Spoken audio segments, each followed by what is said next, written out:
Laut pantai utara itu lagi genting dengan fenomena yang akan terjadi. Laut yang ada di Tangerang dan Bekasi yang di Pagar itu sebenarnya tanda. Berarti akan ada apa sebenarnya?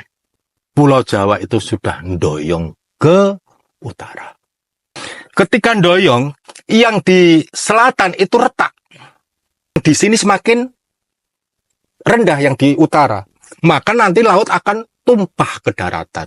Itu justru bisa lebih dulu dibanding laut selatan. Ini bukti bahwa alam ini sedang berbenah. Ada sosok yang sangat besar sekali. Tangannya menjulur dari timur sampai ke barat menghadap ke selatan. Seakan-akan dia itu lagi menggiring air. Itu siapa? Beliau adalah anak buahnya Baurekso. Yang mana Baurekso adalah suaminya Rantamsari atau Dewi Lanjar. Ini itu unsur 4 yang bergerak. Ada api, ya, angin, air, dan tanah. Keempat-empatnya sedang bergerak. Untuk apa? Pembenahan.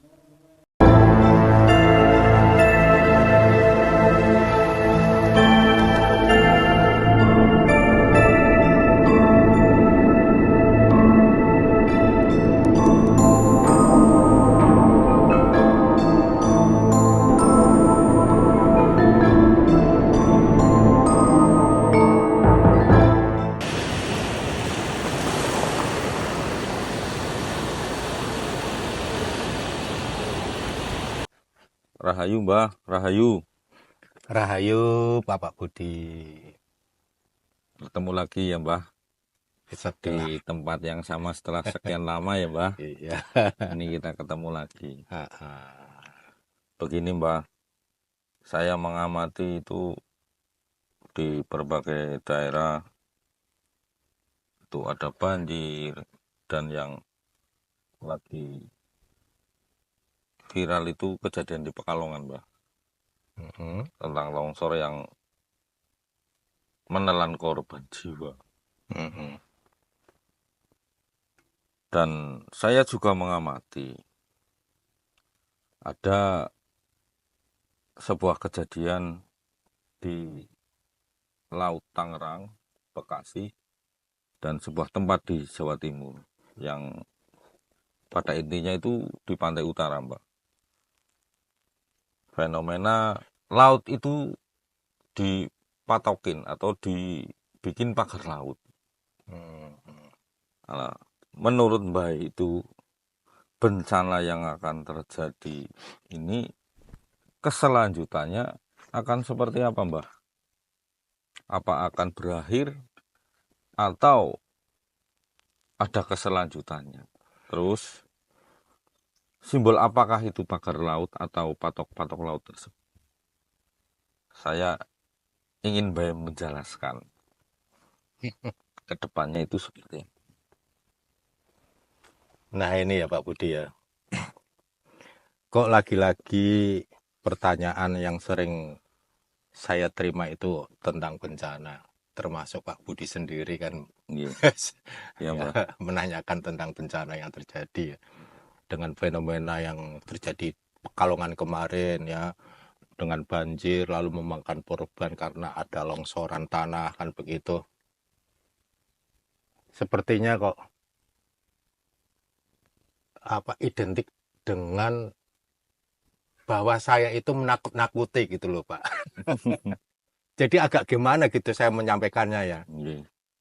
Cuman memang ini fenomena-fenomena alam yang perlu kita sikapi bersama ya.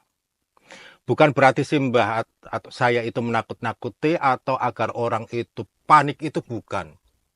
Sebenarnya itu warning ya, peringatan buat umat manusia agar lebih berhati-hati dengan apa yang sekarang lagi melanda. Ya. Nah, bahkan saat ini ya, belum lama ini, saya sendiri kok ada kabar bahwa laut pantai utara itu lagi genting dengan fenomena yang akan terjadi. Nah, apakah ini ketika Simbah menyampaikan juga menakut-nakuti? Bukan. Sama sekali bukan bermaksud untuk menakut-nakuti agar umat menjadi panik. Itu bukan sama sekali. Termasuk itu laut yang ada di Tangerang dan Bekasi yang di Pagar, itu sebenarnya tanda. Walaupun itu yang memasang dari oknum yang ingin menguasai dan merugikan nelayan terkhusus. Itu pertanda sebenarnya. Walaupun itu yang melakukan itu oknum. Seperti halnya begini. Pernah dulu ya, waktu itu ada seorang tokoh di daerah Comal. Ini sebagai contoh saja ya. Ya, Mbah. Itu kali Comal dikasih lidi, beberapa lidi. Cuman lidi doang itu.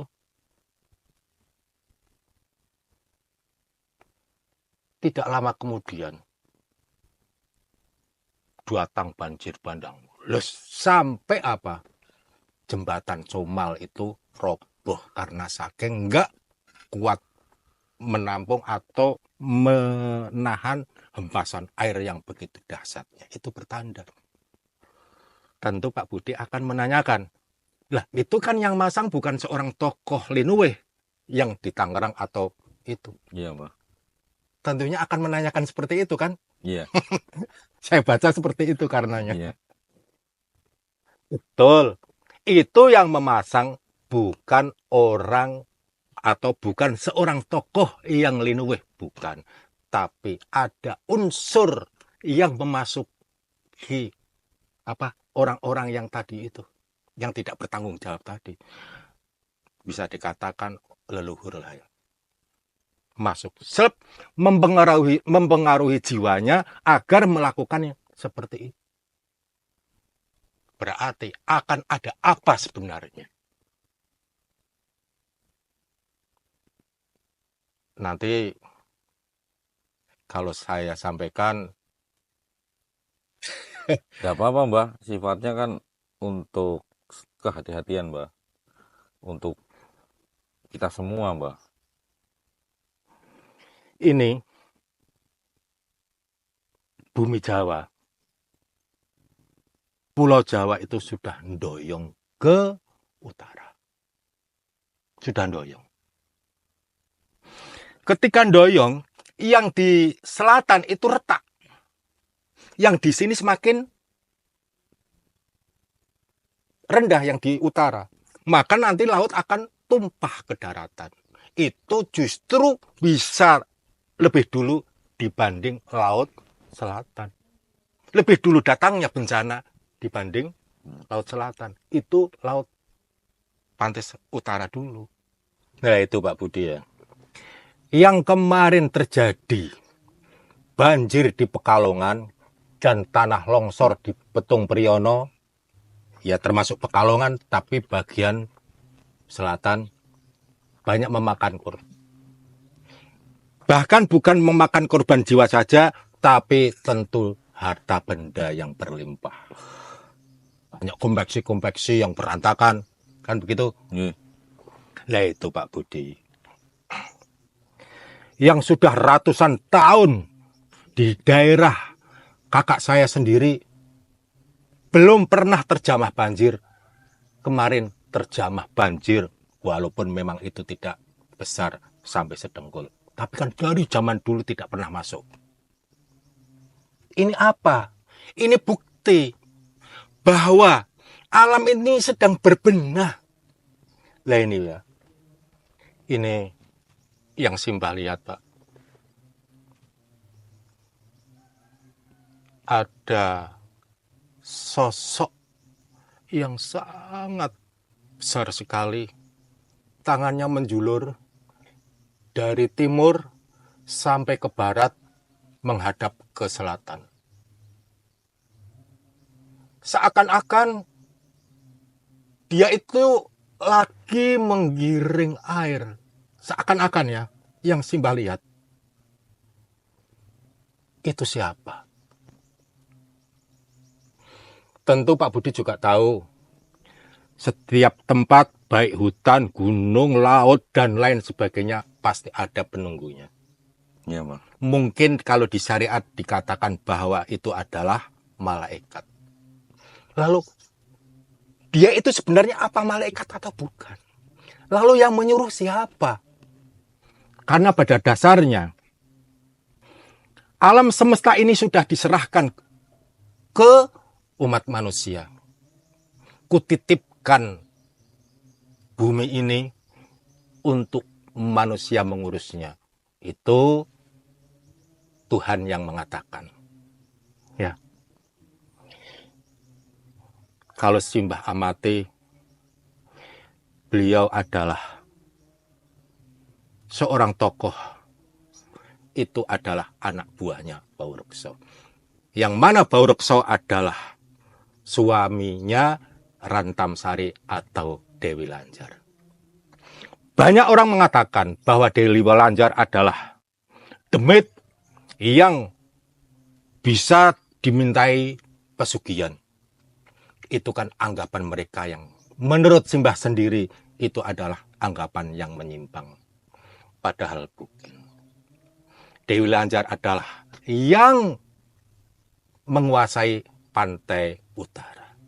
Nah, ini berhubung si Baurekso itu beristrikan Dewi Lanjar atau Rantamsari, maka dia juga tentu akan ikut serta mengerjakan atau menindaklanjuti dari tugas-tugas istrinya. Miris. Sekali lagi miris. Tapi bukan berarti Simbah menakut-nakuti. Memang saat ini lagi gencar-gencarnya penataan alam. Seperti halnya satu contoh. Maaf ya, Pak Budi rambutnya banyak kutunya, sudah gondrong. Untuk merapihkan penampilan pastinya akan dipotong rambut. Dan kutu-kutunya akan tersingkirkan bahkan mati. Begitupun apa yang terjadi di semesta ini.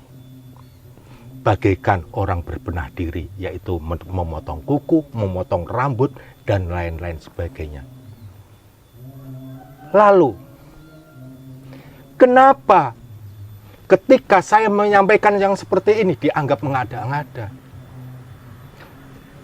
Bahkan ya, bukan Simbah saja yang menyampaikan. Pastinya banyak orang-orang yang menyampaikan. Seperti halnya kayak BMKG juga tentunya menyampaikan. Apakah mereka yang petugas-petugas di BMKG itu menakut-nakuti? Bukan. Itu adalah warning agar kita lebih mempersiapkan diri. Begitu yang Simbah tahu, Pak Budi. Iya, Mbah. Tapi kalau dari saya sendiri ya, Mbah, kan ada kudrat, ada iroda. Betul. Artinya seperti ini, Mbah. Ketika Mbah tadi mewedarkan bahwa akan ada sebuah kejadian yang tadi Mbah ceritakan itu, kita sebagai manusia kan ingin tahu solusi dari Mbah. Bukan maksud kita itu menangkal, tapi paling tidak untuk sifat kehati-hatian biar meminimalisir jatuhnya korban. Itu kalau menurut Mbah itu bagaimana, Mbah? Tentunya ini menurut Simbah ya, tentunya rakyat dan pemerintah harus bersatu padu. Satu, dari masyarakat atau rakyat, ayolah bersadar diri. Jangan membuat ulah. Itu tadi yang pertama kan masyarakat atau rakyat. Yang kedua tentunya pucuk pimpinan Indonesia itu siapa? Tentunya pemerintah kan begitu ya, pemerintah pusat. Ayo, tegakkan keadilan. Itu Pak, si para koruptor itu ya, agar tidak akan terjadi lagi, kasih hukuman yang berat. Entah itu hukuman matilah, entah itu perampasan agar dimiskinkan lah, atau hukum seumur hidup lah. Agar apa? Indonesia itu sebenarnya kaya raya. Tidak kurang-kurang untuk mengatasi yang seperti ini. Satu contoh, di daerah sana, luar sana, konon katanya di daerah Belanda sendiri kan, antara laut dan daratannya masih lebih tinggian laut. Tapi mereka di luar sana bisa membendung demikian rupa. Nah, uang-uang tersebut sebenarnya bisa untuk mengatasi hal yang tersebut. Bagaimana caranya agar tidak terjadi? Ini secara logika. Tapi ada hal-hal yang di luar nalar. Iya, Mbah. Ya, di luar nalar tadi tentunya tokoh-tokoh, terutama tokoh masyarakat, agar bersatu padu memberikan suri tauladan buat umat-umat. Seperti yang di video sebelumnya juga Simbah mengatakan, tidak akan terjadi bencana kalau tokoh-tokoh itu bersatu padu dan tidak ada perpecahan. Nah ini kan masyarakat sendiri kan dibikin bingung. Rakyat kan sekarang panik untuk mencari makan sehari aja kan kesulitan. Kok yang di atas sana sepertinya kok rame-rame untuk rampok harta negara. Itu kan milik rakyat. Gitu yang Simbah sampaikan. Nah, di antaranya tentu ada sesuatu hal yang pemerintah itu bisa mengatasinya. Cuman kan bagaimana ya, Simbah mau menyampaikan kok sepertinya kok lebih pintar dari orang-orang yang sudah berpendidikan tinggi ya kan ya. Cuman kan ini secara batinnya kan ada sebenarnya. Ada solusi. Walaupun itu hanya masih menurut pandangan Simbah. Iya, Mbah. Begitu Pak Budi. Iya, Mbah. Terima kasih atas saudarane Mbah yang istilahnya sebagai piweling buat kita akan selalu eling, lebih hati-hati dan bisa membaca situasi alam ke depannya, Mbah. Semoga saja kita bisa berkolaborasi dengan alam sekitar kita, Mbah. Betul. Satu lagi ya Pak Budi. Ini itu unsur 4 yang bergerak. Ada api, ya, angin, air, dan tanah. Seperti dikodekan dalam orang sholat, berdiri, rukuk, sujud, dan duduk. Keempat-empatnya sedang bergerak. Untuk apa? Pembenahan. Ya. Ya, Mbah. Terima kasih, Mbah. Sudah jelas, gamblang ya. Semoga kita kedepannya lebih eling lan waspada, Mbah. Terima kasih, Mbah. Ya. Rahayu, rahayu, rahayu.